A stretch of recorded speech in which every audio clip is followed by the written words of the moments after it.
Bueno a todos, hoy vamos a seguir con los temas siguientes. Voy a cambiar un poquito la dinámica en este punto porque es interesante que veamos estos temas juntos. Y lo que vamos a ver va a ser, bueno, en primer lugar, el tema 11 que es sobre la prevención de riesgos laborales. Lo que os recomiendo es lo que os dije en la parte general, ¿vale? Echar un vistazo, leerlo, si veis que tiene alguna complejidad o que queréis que se vea un punto concreto, se me dice y lo vemos tranquilamente. Pero sinceramente, prevención de riesgos laborales básicamente es leer el manual y apuntar medidas. Ya está, no tiene mucho más, ¿vale? No tiene mayor punto de explicación que ese. Otra cosa que queráis que se analice con más detalle y demás, no habría problema. Pero bueno, de todas maneras ese tema no tiene mucho más desarrollo. Por otra parte, el tema 11 no, perdón, el tema 12. El tema 12 es prevención de riesgos laborales. Por otra parte, los dos últimos temas que nos quedarían por ver, que es la ley 40/2015 y el acto administrativo, los vamos a ver ahora mismo, ¿vale? De la ley 40/2015 sobre el régimen jurídico del sector público, nos vamos a centrar más bien en, en los aspectos más fundamentales, digamos los puntos más generales, como vais a poder ver, ¿vale? Dos cosas, ¿vale? Ahora, durante esta explicación vamos a ver dos cosas fundamentales. Primera, esto no va a quedar pinta ahora. Un segundo. Primero, el régimen jurídico del sector público. Y segundo, que es el acto administrativo. Y dentro del acto tenemos que entender también lo que va a ser, bueno, dentro del acto no, como consecuencia de determinados actos, lo que se conoce como el procedimiento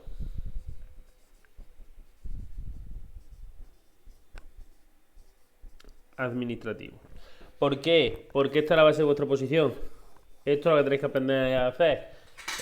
Tenéis que ser capaces de ejecutar con precisión y de forma adecuada los procedimientos administrativos que se os presentan, desde la parte formal hasta la parte material. ¿De acuerdo? Tenéis que conocer qué ocurre cuando se recibe un fichero dentro de un registro, qué vía de reclamación hay, qué tipo de acto, para qué se está interponiendo, cómo comienza el procedimiento, quién es el responsable de dicho procedimiento, a quién se le tiene que encargar la prueba. Todas esas cosas tenemos que analizarlas. Entonces, necesitamos entender este contexto. Vamos a ver muy por encima cómo se quedaría el tema que he mencionado, ¿de acuerdo? Y luego vamos con las explicaciones. Vale, antes que nada, como veis, este sería el tema 13, que es la ley 40/2015 del régimen jurídico del sector público, con el ámbito de aplicación y sus principios generales. Voy cogiendo ya el resaltador. ¿Qué cosas tenemos que tener en cuenta de cara a este ámbito? De cara a lo que vamos a ver. Primero, vamos a analizar el ámbito de aplicación y los principios generales. Segundo, vamos a hablar sobre los órganos administrativos. Dentro del órgano administrativo vamos a hablar sobre qué es la competencia, qué es la abstención y qué es la recusación, y cuáles son los principios de la potestad sancionadora. ¿De acuerdo? Luego también vamos a ver los principios de la responsabilidad patrimonial. Y por último, se vería la sede electrónica, el archivo electrónico de documentos y como la ley 40/2015, resaltamos, es importante. La ley 39/2015 también es fundamental porque esta es del procedimiento administrativo común. Vamos a ver, obviamente, el ámbito de aplicación, quiénes son los interesados, los conceptos y los derechos de las personas y administraciones públicas en el registro electrónico general. Vale, vamos por partes. Primero, sobre la sede electrónica, archivo electrónico de documentos y el registro electrónico general, lo tenéis en los apuntes no hay mucho más que resaltar sobre esa parte. ¿Por qué? Porque básicamente un fichero que se hace basándose en una base de datos digital y son aplicaciones que nos sirven para agilizar y concentrar los procedimientos. Punto y se acabó. La sede electrónica, con cómo tiene el acceso, lo sabemos ya. Os pido además que como ejercicio adicional que echéis un vistazo, por ejemplo, a la sede electrónica del Servicio Andaluz de Salud o a la de la Seguridad Social, la que queráis. Accedéis con vuestras claves y vais mirando qué es lo que presenta. Básicamente es una aplicación donde nos permite hacerlo, se nos agrupan los trámites y los podemos hacer desde casa a cualquier hora, en cualquier momento. ¿De acuerdo? El registro electrónico general es una herramienta para poder presentar la documentación para cualquier trámite sin necesidad de dirigirse a la administración en concreto. No tengo que desplazarme al Ayuntamiento de Córdoba para presentar un recurso a él. Directamente lo podría hacer desde este registro. ¿De acuerdo? Ya está. No tiene mucha más faena. Lo que sí vamos a analizar va a ser sobre la ley 40, ¿qué es eso del sector público? Que lo voy a explicar ahora, ¿de acuerdo? Y sobre la ley 39, que es el procedimiento administrativo común. Lo voy a sintetizar todo, ¿de acuerdo?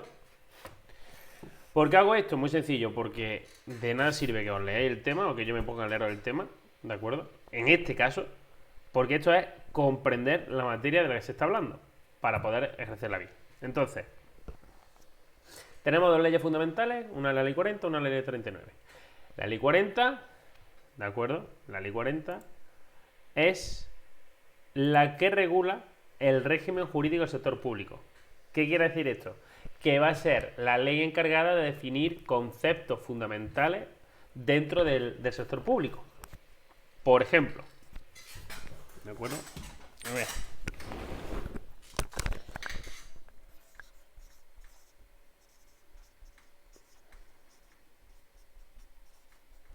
Dentro del régimen jurídico del sector público nos vamos a encontrar con, primero,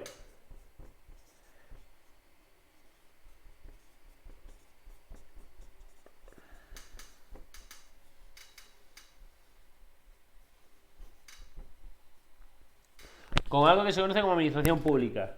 Y dependiendo del tipo de administración pública puede ser territorial,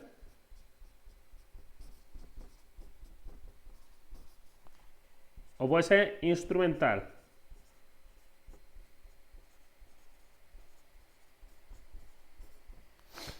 ¿De acuerdo? Eso por un lado. Y por otro lado nos podemos encontrar con entes de derecho público que no son administración pública. ¿Vale? Y por otro, entes empresariales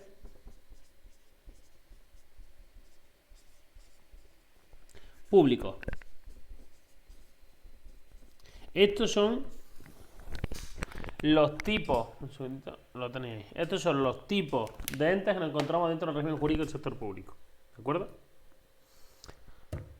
Administración pública, en este sentido son territorial e instrumental, ¿vale? ¿Qué tienen como definición? ¿Vale? Pues que tiene una jerarquía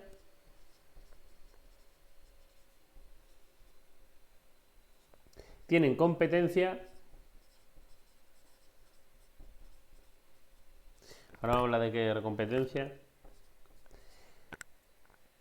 Y además sirven al interés general. ¿De acuerdo? Esa sería la definición, los tres pilares fundamentales de qué es una administración pública. Tiene jerarquía, tiene competencia y sirve al interés general. Bien. Jerarquía significa que yo siempre voy a poder seguir el hilo y voy a saber en todo momento quién es el responsable del procedimiento. Me explico. En un procedimiento de selección para el Servicio Andaluz de Salud, el responsable del procedimiento es la Secretaría, sería la Consejería de Salud, ¿de acuerdo? ¿Por qué? Porque es quien tiene competencia de ordenación del servicio. Lo que pasa es que delega en el Servicio Andaluz de Salud esas funciones. Entonces, en última instancia, mis recursos van a ir dirigidos a la consejera de salud en este caso. Yo siempre voy a tirar del hilo. Aunque empiece el procedimiento de selección en el centro de salud de mi pueblo, ¿vale?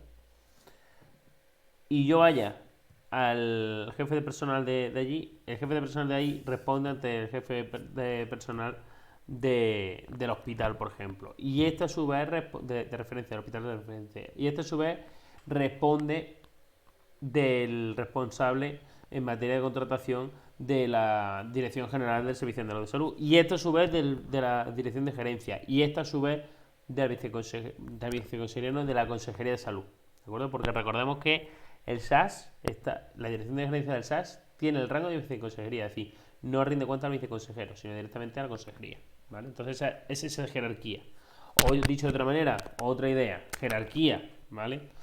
Más jerarquía administrativa, pues por ejemplo, presidente, consejero, delegado, ¿de acuerdo? Aquí hay una jerarquía y una responsabilidad de cada uno de ellos. Desde el delegado responde ante el consejero y el consejero responde ante el presidente, ¿de acuerdo? Bien. Competencia. Se le tiene atribuido una determinada materia que tiene que regular y asegurarse que se cumplen las condiciones de la misma.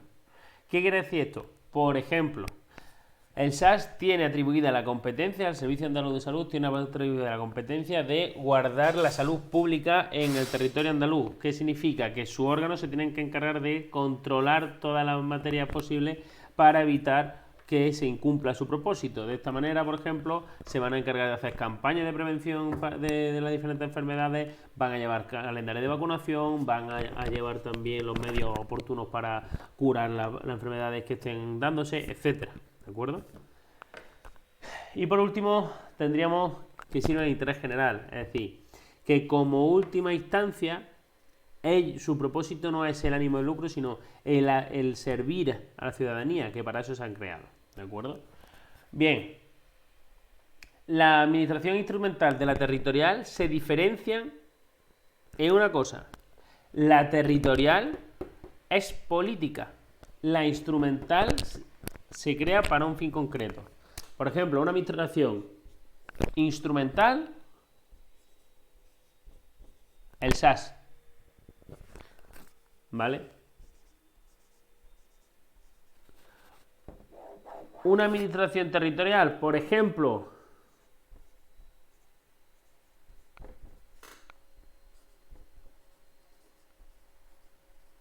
la Junta de Andalucía, la Consejería de Sanidad, por ejemplo. Esos serían territoriales, ¿de acuerdo? Político se crea por parte de los territoriales para servir a un fin concreto. ¿De acuerdo? Vale. Entonces, esas serían definiciones.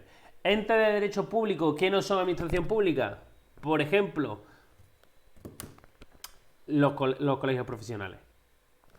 Por ejemplo. Los biobancos. También. El biobanco del Servicio Andaluz de Salud. Son entes que se rigen por el derecho público. ¿De acuerdo? Por ejemplo, el Congreso. O el Parlamento. Son entes que se rigen por el derecho administrativo, que se rigen por el derecho público, pero que no están sujetos se rigen por el derecho público, pero no están sujetos al derecho administrativo, per se.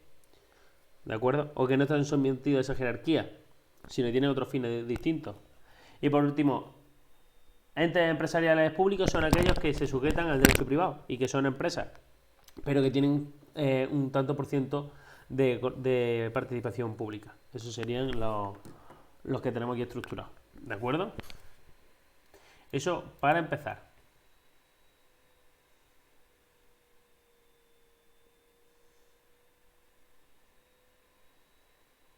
Bien. Por ejemplo, aquí tenemos cuál es el ámbito subjetivo de la ley. Como veis, la Administración General del Estado, que es territorial. Las administraciones de las comunidades autónomas, que también es administración territorial. Y las entidades que integran la administración local, que también es administración territorial. Y por último, el sector público institucional, que son todos aquellos que, como he explicado antes, han sido creados para satisfacer el interés general, pero que no son órganos políticos. Aquí nos señala, por ejemplo, cuál es el sector público institucional, ¿de acuerdo? Y lo tenemos aquí.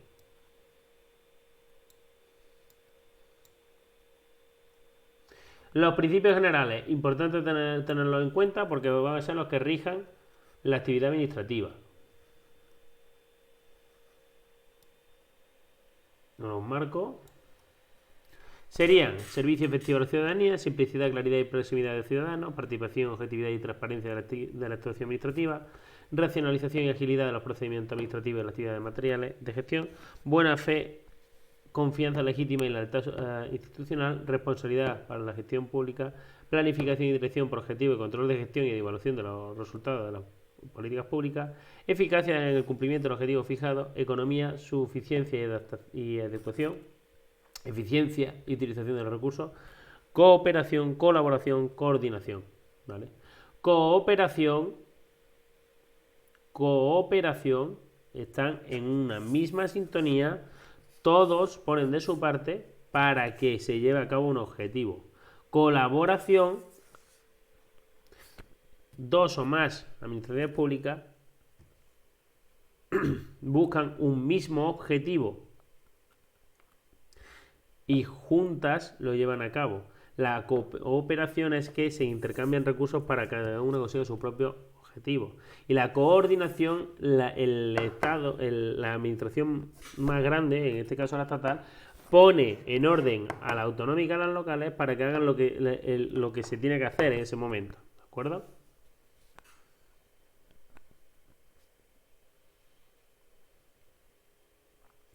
Vale, ¿qué es un órgano administrativo? Pues básicamente un órgano administrativo es la célula, vale, bueno, es la unidad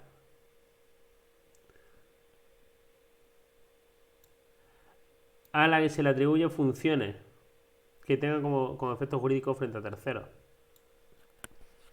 ¿De acuerdo? Es decir, el órgano es la parte física que obliga a la administración a determinar un tipo de conducta concreta. Se crea cumpliendo estos tres requisitos. Primero hay que determinar la forma de integración dentro de la administración pública. A quién está sometido y cuál es su función. Segundo, delimitar sus funciones y competencias. ¿Qué puede y qué no puede hacer? Y por último, darle dinero. Dotación de crédito. Importante la prohibición de no crear duplicidad de órganos.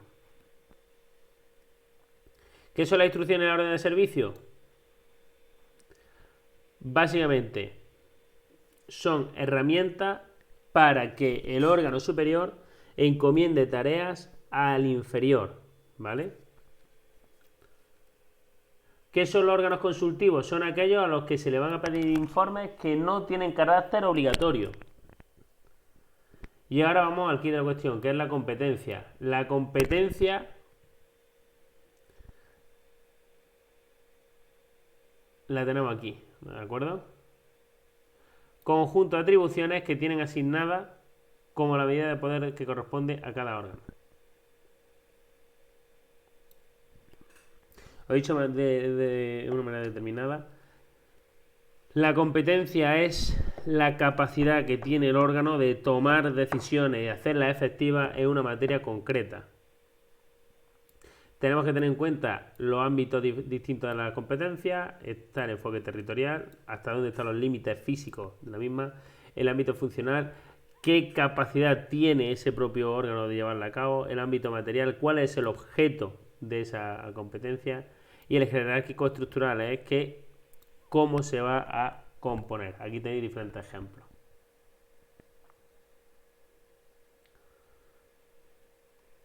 ¿Qué es la delegación de competencias?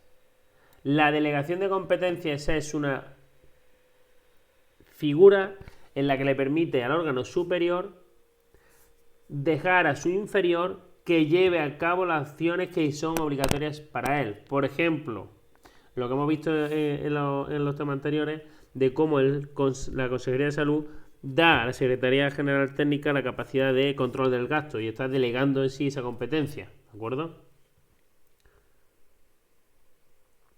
Y veis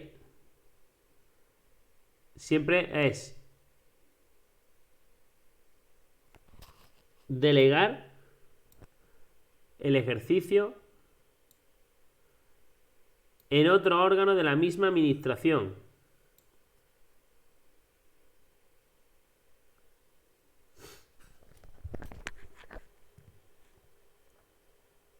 ¿Vale?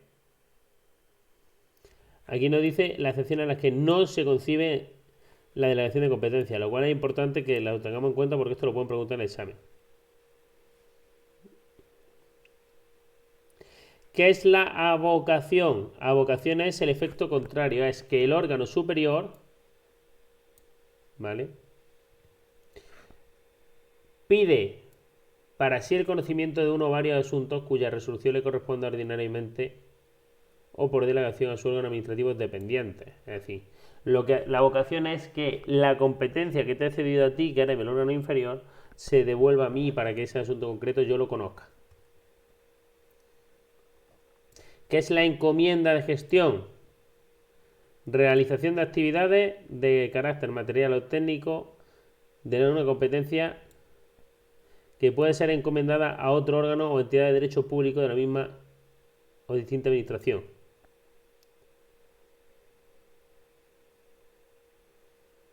Esto es un momento concreto y es para una actividad determinada.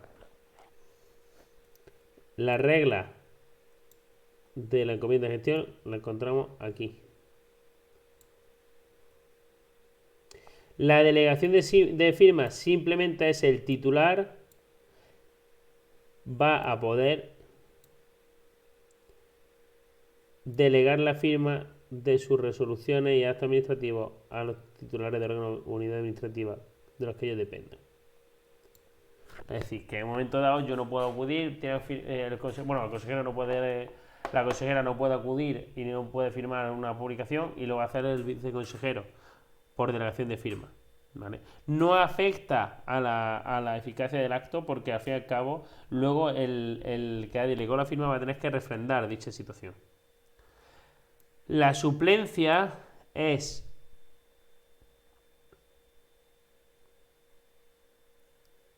la capacidad de sustituir al titular del órgano por otra persona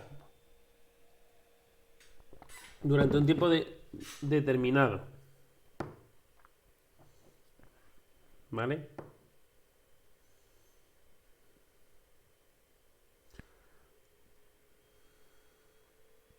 Bien. ¿Qué es la abstención y qué es la recusación?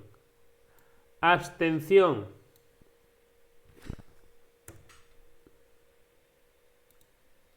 Un segundo.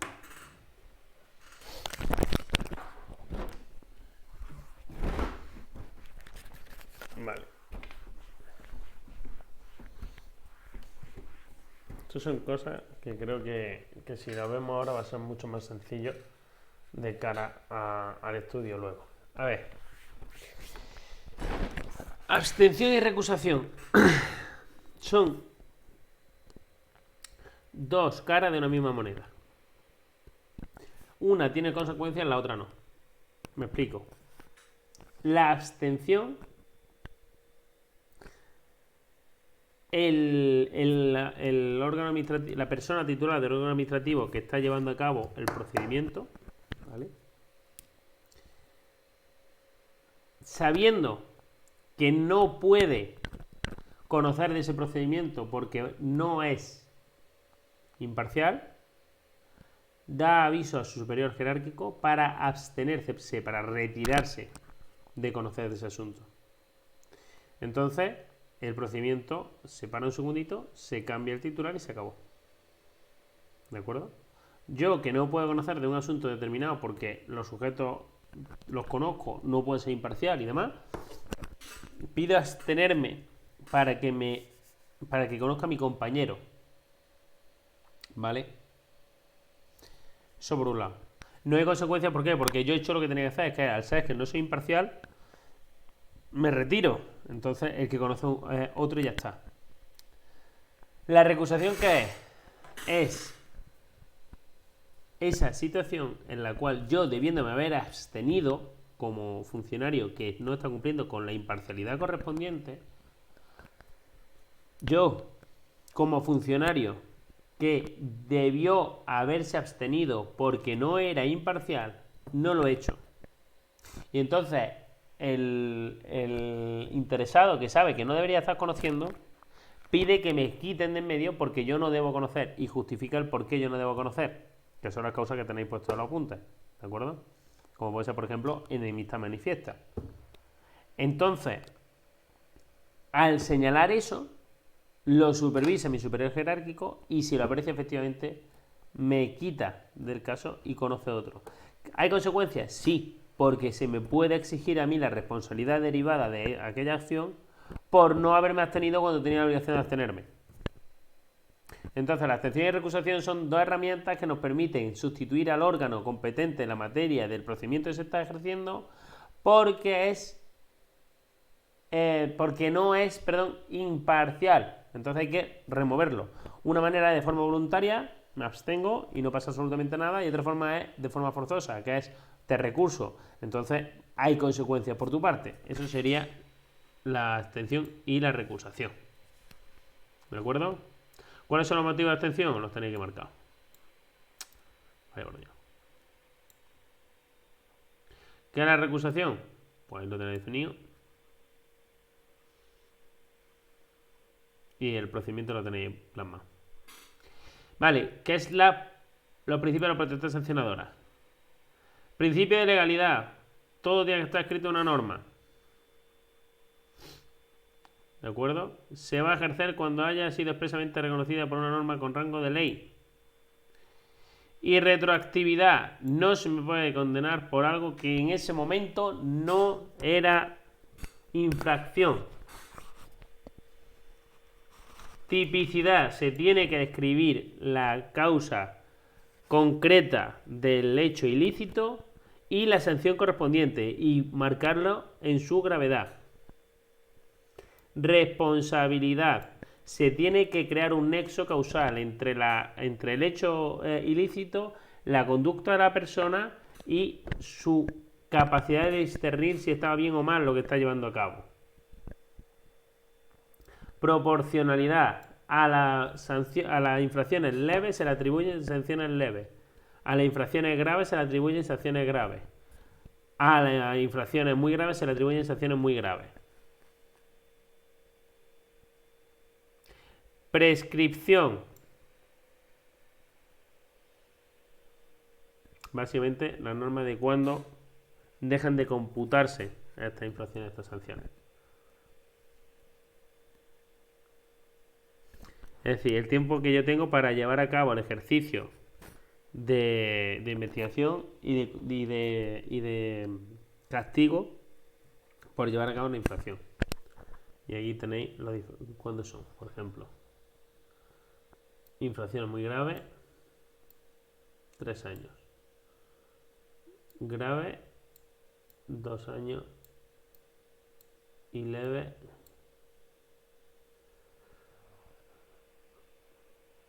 6 meses.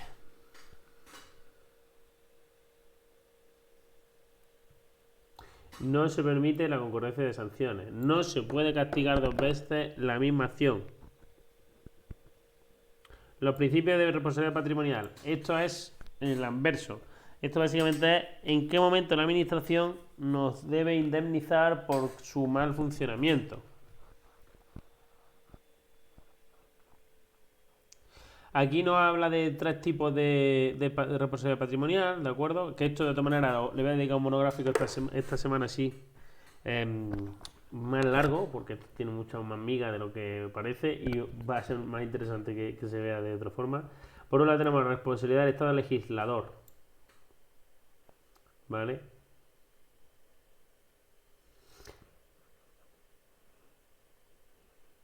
Tenemos también la responsabilidad del Estado por el funcionamiento de la Administración de Justicia.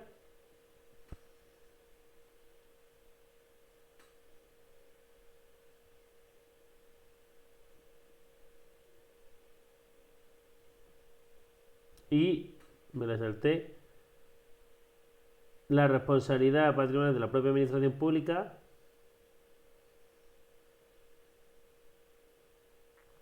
Siempre ha sido esa consecuencia del funcionamiento normal o anormal de los servicios públicos. Salvo estos casos aquí.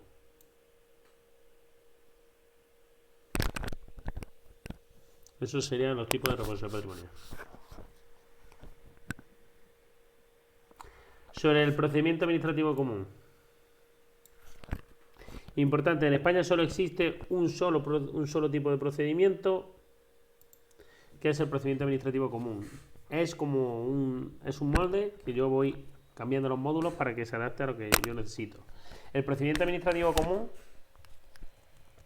consta de un inicio,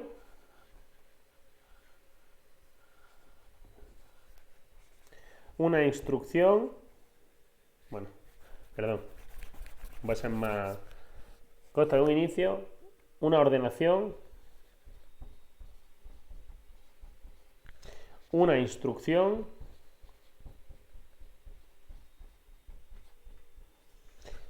y una finalización.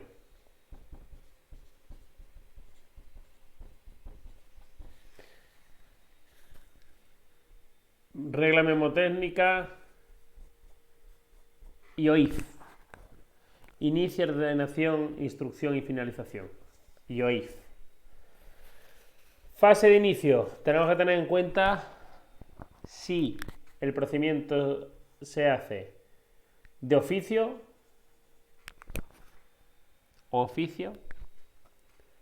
o instancia de parte. De oficio, la propia administración es la encargada de dar comienzo al procedimiento. De oficio se puede hacer por acuerdo de iniciación de la administración pública, denuncia de un particular, petición de un órgano de otro órgano administrativo, orden de un órgano superior. ¿De acuerdo?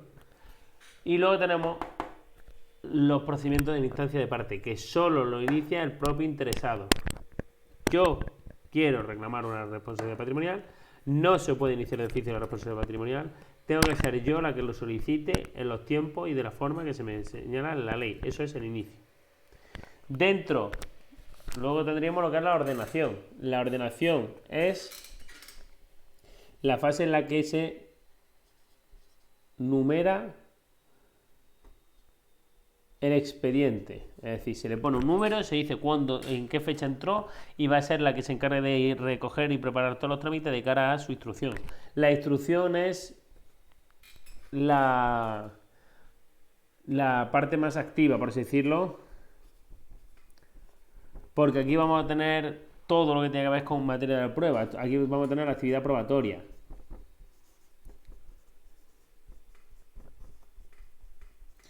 La actividad probatoria es toda aquella actividad que se va a realizar para dar los fundamentos a la hora de la resolución del procedimiento. Y la finalización es el punto final del procedimiento, que va a terminar con una notificación o publicación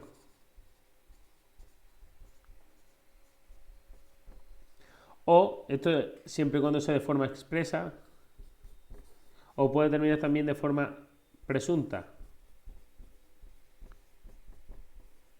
con los silencios administrativos. ¿De acuerdo? Estos son los 4 fases del procedimiento. Es muy importante saber qué tipo de procedimiento lo estamos encontrando en función de si se inicia de oficio o instancia de parte, para poder determinar el resto de las cosas. ¿De acuerdo? Pero es verdad que esto lo quiero ver esta semana con más calma también, porque es una materia bastante densa y lo que primero me interesa es que lo veáis. También digo, yo voy a ir subiendo el contenido conforme vaya viendo también que se va siguiendo el hilo de lo que se está haciendo. Me explico, no voy a saturar de 100.000 vídeos ahora mismo en 4 semanas o daros 100.000 apuntes si todavía estoy viendo que no habéis empezado ni que habéis terminado los 5 primeros temas, porque es contraproducente. Entonces, más teniendo en cuenta que el examen todavía no se ha ni fechado. Entonces, como eso es así, todavía tenemos tiempo para ir sentando las bases de cómo se va a proceder. Esto no quiere decir que no nos tengamos que poner las pilas. ¿Por qué? Porque todo esto luego lo vais a necesitar de cara a vuestra actividad. Entonces,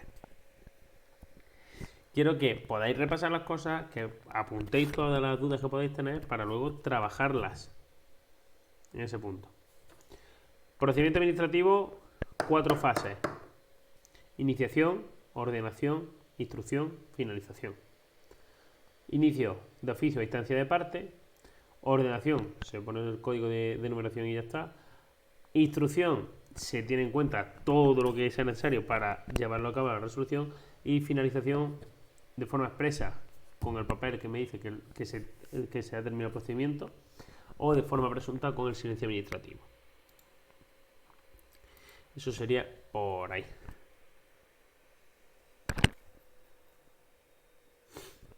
Vale. Un segundillo. Otra cosilla más.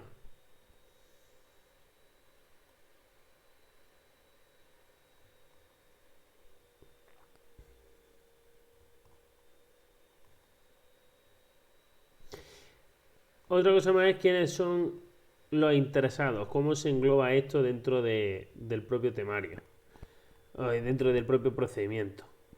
¿Vale? Entonces, un segundillo aquí. Bien. Para la administración hay 3 estatus: ciudadano,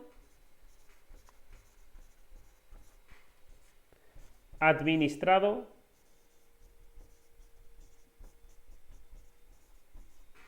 interesado. Esto de aquí es cómo nos ve la administración en función de qué relación tenemos con el procedimiento administrativo. El ciudadano es el receptor de derechos y obligaciones, tal cual, está fuera, es un ente abstracto fuera del procedimiento administrativo, no le interesa para nada ningún cuento. El administrado es el sujeto pasivo dentro en el procedimiento. Hay un procedimiento administrativo, hay una persona que está recibiendo el procedimiento administrativo y esta persona se queda quieta, se deja administrar. Básicamente es un administrado y ya está. Es el sujeto pasivo del procedimiento. El interesado es el importante porque es el sujeto activo del procedimiento. Es la persona que dentro del procedimiento está tomando acciones. ¿De acuerdo? Contesta los trámites, pone recursos, presenta pruebas.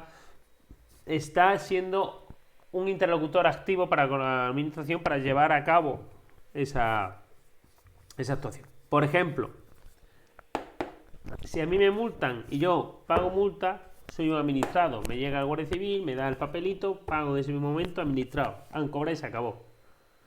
Si me llega el Guardia Civil y digo, no, esto te lo voy a recurrir y voy y presento en la DGT el recurso pertinente porque no estoy de acuerdo con la multa que se me está haciendo, soy un interesado y estoy haciendo valer mis derechos y estoy abriendo ese recurso. ¿De acuerdo? Esa es la diferencia entre una cosa y otra. Ahí lo tenemos. Ciudadano, administrado, interesado.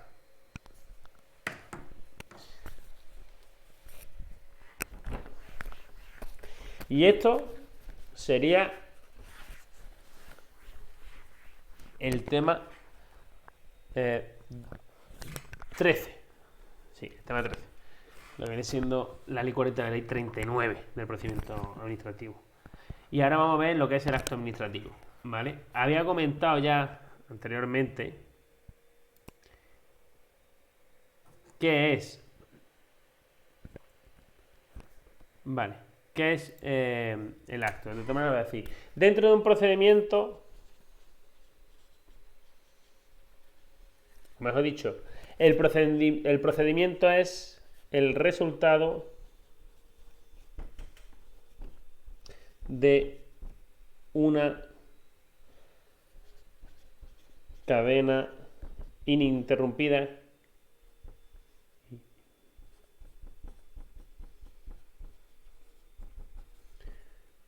de actos administrativos.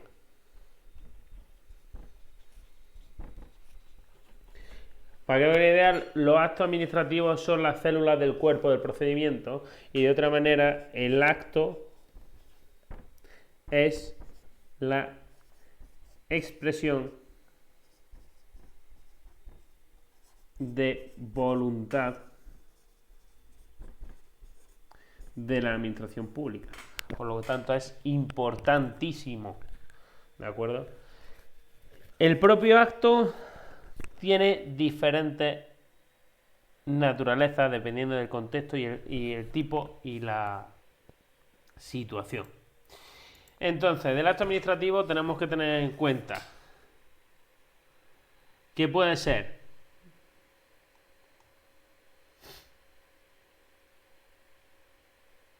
un momentito.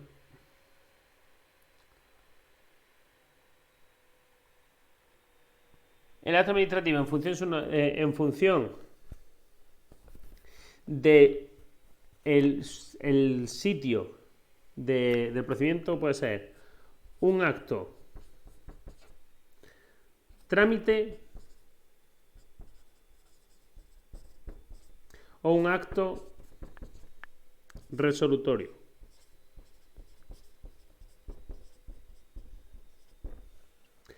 Acto trámite, aquel que está dentro de un propio procedimiento.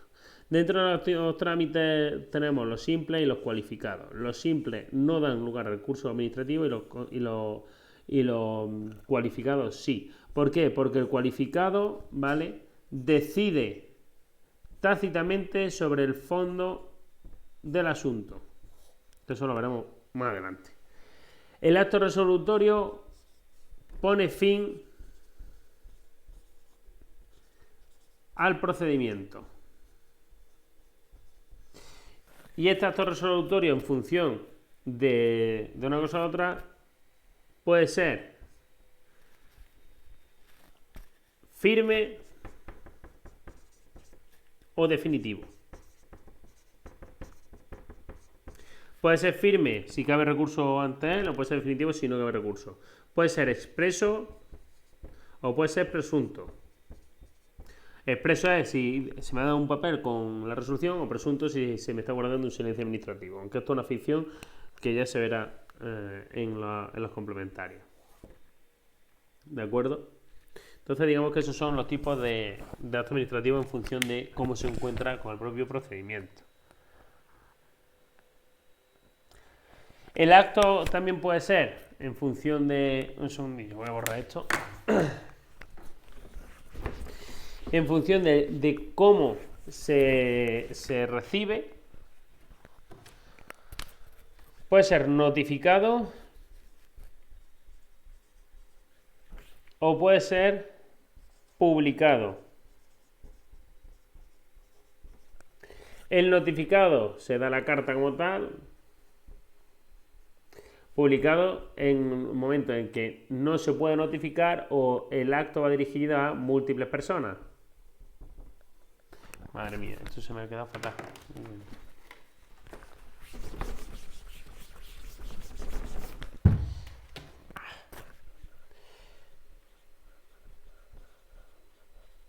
Mejor notificado / publicado.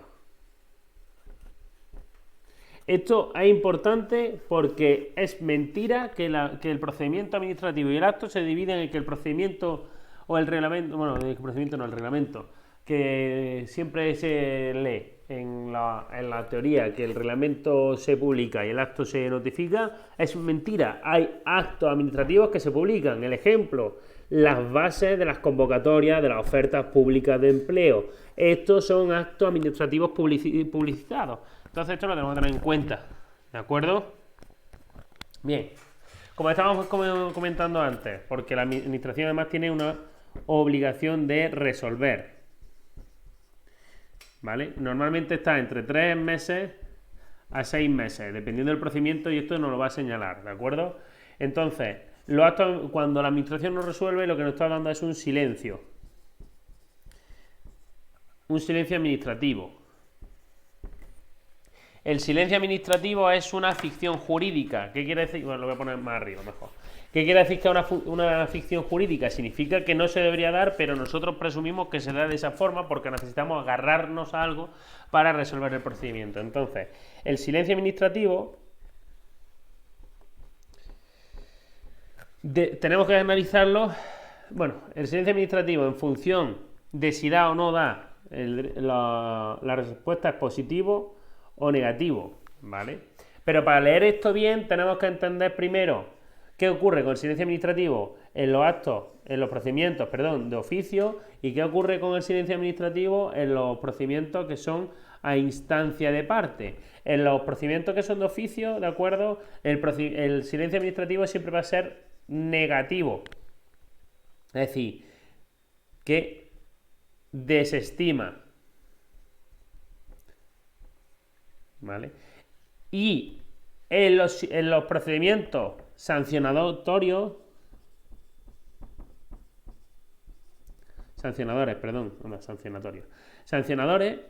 produce caducidad. ¿Qué significa caducidad? Significa que si la administración no lleva a cabo el procedimiento en los términos establecidos, tiene que coger y tirar y guardar en un cajón todo lo que ha hecho y esperarse al siguiente, a volver a abrir el procedimiento para poder hacerlo, ¿vale? Eso cuando son sancionadores. Cuando los procedimientos son iniciados de oficio y son para decidir si se da o no se da un derecho a una determinada persona, el silencio se entiende que es desestimatorio, ¿de acuerdo? Bien. Por el otro lado, ¿qué pasa con los procedimientos iniciados a instancia de parte? Pues en este sentido sí que tenemos los silencios que son positivos o negativos. La regla general nos dice que si no se dice nada en concreto en la base va a ser positivo, pero todas las leyes nos dicen que el silencio en los procedimientos son negativos. Importante con esto que si yo recurro en primera instancia el silencio es negativo, en segunda instancia el silencio se va a volver positivo, salvo en determinadas ocasiones que tenéis en los apuntes, ¿de acuerdo? Esta sería la idea de los silencios administrativos. Es un tema bastante complejo que hace falta tener la mente un poquito abierta para poder entenderlo, y con todo con eso sigue habiendo gente que lleva 4 años estudiando Derecho y siguen sin enterarse. La administración tiene la obligación de contestar. No lo hace, tenemos que agarrarnos a algo para poder tirar un recurso, poder dar solución a nuestros problemas. ¿Qué hacemos? Creamos el silencio administrativo. Entonces, el silencio administrativo lo que nos va a hacer es que pensemos que ya se nos ha dicho que no de antemano y nos da ocasión a resolver, ¿de acuerdo? De todas maneras, esto luego tengo que ver si se ha quedado claro y haremos un monográfico sobre él, ¿de acuerdo? ¿Qué más? Los actos administrativos se consideran que son eficaces.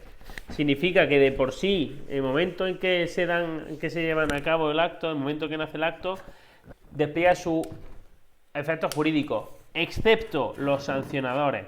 En los procedimientos sancionadores, los actos, por ejemplo, de sanción, hasta que no se acepta la multa o hasta que no transcurre el plazo para la resolución sin resolver, no son ejecutivos, no nacen, no tienen actuación.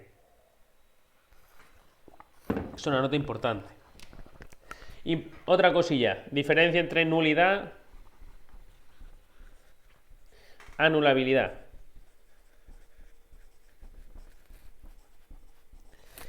La nulidad va contra el derecho. La anulabilidad, ¿vale?, va contra la forma, por así decirlo. Lo estoy explicando de grosso modo. La nulidad provoca que el acto y el procedimiento nunca existió. La anulabilidad supone que deja de surtir efecto. ¿Ok? ¿Se pueden corregir sobre la marcha? Sí. Siempre se va a intentar corregir y siempre se va a intentar mantener la actividad administrativa siempre que se pueda. Lo importante es que si es nulo de pleno derecho, ¿vale?, se entiende por no puesto. Y no hay que obedecerlo. Si es anulable, lo tengo que recurrir para que deje de desplegar su efecto. Esa es la diferencia. Y ahora bien, para que todo esto se lleve a cabo, tenemos que hacerlo mediante una revisión de los actos administrativos. ¿Cómo hacemos esto? Pues mediante los recursos. ¿Vale? Yo presento los recursos a los actos administrativos, yo recurro ante la administración o mediante la revisión de oficio. Recurso, necesito que un interesado que está envuelto en un procedimiento recurra, valga la redundancia, para que se revise el procedimiento y se tome la decisión en función del acto que se ha tomado, ¿vale? La revisión de oficio no necesito que nadie lo lleve a cabo. La propia administración en su propio momento puede echar hacia atrás, ver si ha hecho las cosas mal y rectificarse. ¿De acuerdo? Esas serían las dos opciones. Y dentro de los recursos tenemos recursos potestativos, preceptivos. Los preceptivos sería el de alzada y el potestativo el de reposición. Estos son dentro de los recursos ordinarios. Le voy a dedicar luego también, os voy a dar también esquemas propios de los recursos. El recurso de alzada es obligatorio si quiero llevar la revisión de la actuación de la administración a la vía judicial. Entonces, antes de poder ir a los jueces, tengo que hacer que la administración revise su actuación. Se va a dar el recurso de alzada en aquellos procedimientos donde el órgano que dictó el acto tiene un superior jerárquico. Cuando tiene un superior jerárquico, cabe recurso de alzada y por lo tanto se pone fin a la vía administrativa con ese recurso de alzada. Por el contrario, el potestativo de reposición es que le pido al mismo órgano que dictó la resolución, que no tiene superior jerárquico, que eche un vistazo a su actuación y que se replantee su posición. De esa manera le pido que se revise. Significa que puedo saltarme esa opción e irme directamente a los tribunales porque es potestativo, voluntario. No. ¿De acuerdo? Esos serían los principales recursos. ¿Hay más? Sí, por supuesto. ¿Los tenéis en los apuntes? También, por supuesto. Pero vamos a ir viendo cómo vais respondiendo, ¿de acuerdo? Y en función de lo que vosotras me dais y de la información que se recibe y cómo se esté gestionando esto, ya iré dando más información, ¿de acuerdo? ¿Por qué? Porque es mucha tarea y esto es mucho trabajo.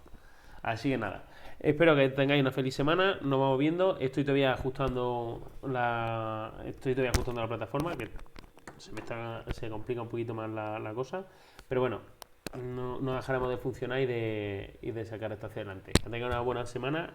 Cualquier cosa, ya sabéis que me podéis encontrar tutorías. Son los miércoles y siempre me podéis avisar. Los miércoles estoy disponible tanto por la mañana como por la tarde. 1 hora, de 9 a 10 por la mañana y de 4 a 5 por la tarde. Así que nada. Lo dicho, los miércoles nos vemos. Os deseo muchísima suerte y nos vemos la semana que viene o en tutoría. Hasta la próxima.